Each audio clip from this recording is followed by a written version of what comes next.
I do see when I move around the world preaching, devotees, especially householders, as well as brahmacharis also, they see, they find so much challenge in developing their Krishna consciousness as well as practicing Krishna consciousness.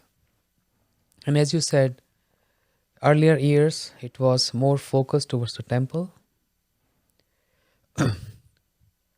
There are many prospects to see this, but one thing I like to comment on this is because of the current situations around the world, everyone wants to be in a comfort zone.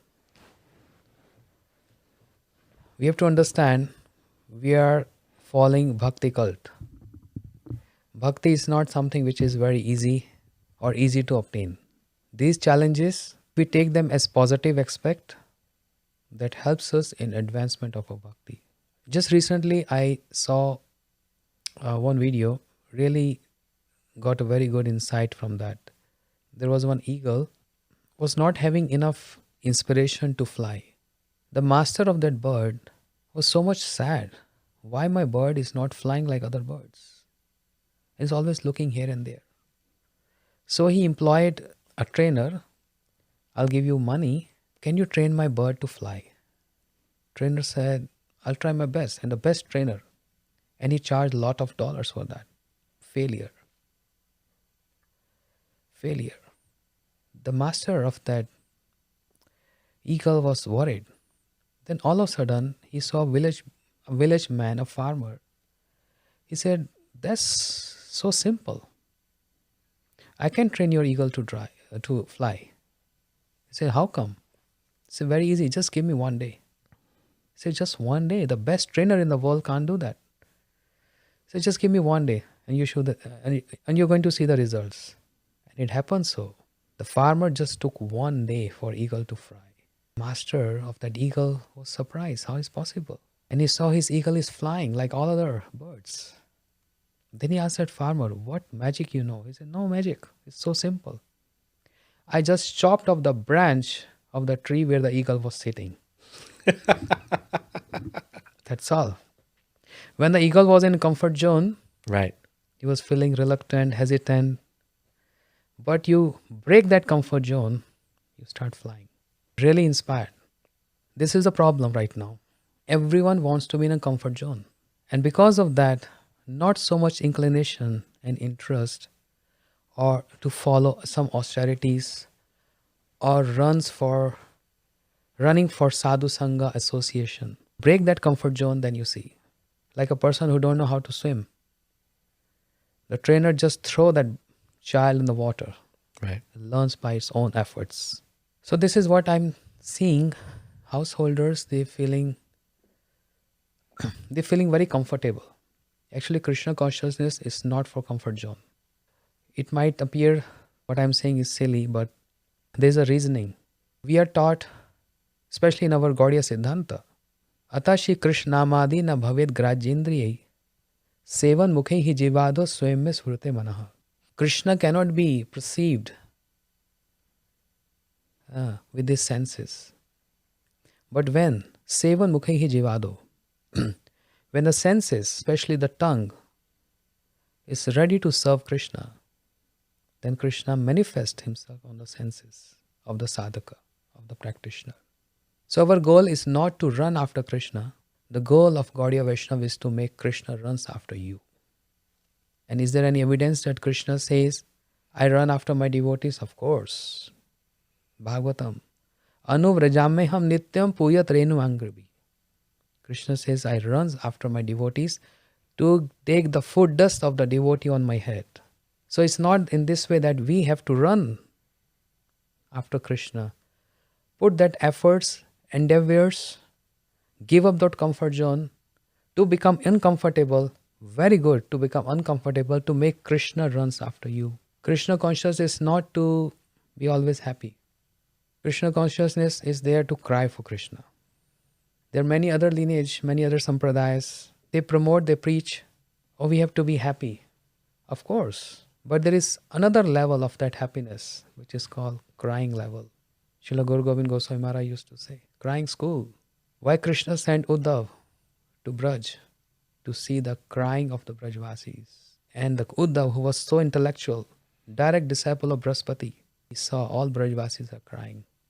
And therefore he paid obeisances to the dust of Braj. Asam oho charan renu jusham syam. So I'm giving this evidence from our literature, from Bhagavatam. Krishna consciousness is not to pray for, as I said in the beginning, comfortable zone. Krishna consciousness is there to ask for calamities. Evidence is Kunti Devi. So that's another level. Right. Why I'm pointing out these points? Mm-hmm. Because these points are our idols. We can't at this stage jump onto that level, but make this level in the head that one day we have to achieve this. If we come to know this, then we strive for that. We work out for that. Yeah. That makes us uncomfortable. So to become restless, to become uncomfortable is very important in Krishna consciousness. And this applies not only for householders, for brahmacharis, for renunciates, sannyasis, everyone. Then restlessness. Sadhaka, practitioner, means one who's always feeling restlessness. So that also applies to grastas, as well as applies to, of course, to brahmacharis and sannyasis. If we are just happy in whatever we are achieving or chanting 16 rounds a day, chanting 16 rounds a day is the beginning of chanting, it's not the end of chanting. In early years of Krishna consciousness, we used to think chanting 16 rounds is ultimate. I mean, the day is done. But no, our acharyas described that's the beginning of chanting. 16 rounds is warm up. Is warming up to begin chanting. So we need this kind of inspiration. And for that inspiration, we need those sadhus, those preachers who can ignite that fire, who can give us this inspiration to go ahead, to march.